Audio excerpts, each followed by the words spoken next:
That winter, leadership students, SBU, and the Northwest Bronx Coalition showed up at a Department of Education community hearing in the Bronx. And what do we want? School! And when do we want them? Now! And what do we want? School! And when do we want them? Now! By my senior year, we're going to be overcrowded. We're not going to have a science lab. We're not going to have a library. We won't have a big enough gym. We won't have a locker room to change for gym. Like, we're missing all these things. Antonio is one of the kids that SBU has really made a difference in the way that he thinks about things. He's a very, very bright kid. They're always telling us that we're not a priority. But he was making some really not so great choices.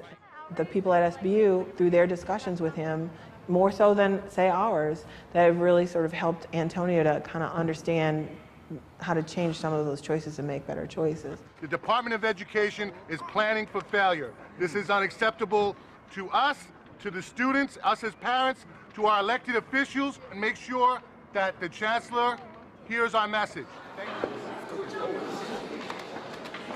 Good evening. We're meeting the panel for educational policy.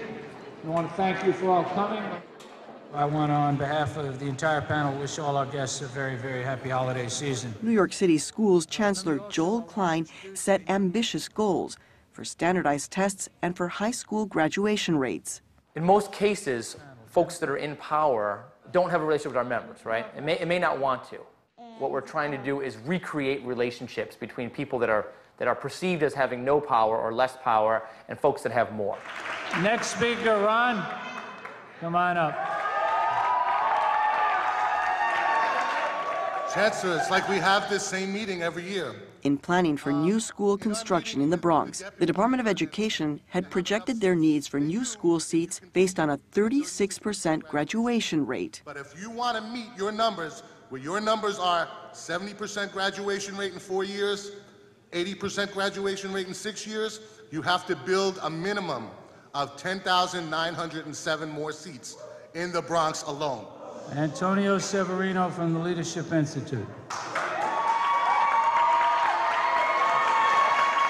Last year, the Department of Education promised the Leadership Institute a permanent site. That site was the Fordham Library, and now this year, they're saying that we're not going to get this site because we're not a priority. So, since we're not a priority, well, quote unquote, that's what the CEO of the Department of New Schools, Garth Harris, has said when we had a meeting with him earlier this year. He said, you are not a priority, basically. So we just want to say, which one of us is going to graduate? And which one of us wouldn't? Because that's basically what your numbers say, that 1 out of every 3 students will graduate. Listening to both of you, I expect both of you are going to graduate, right? And you expect that.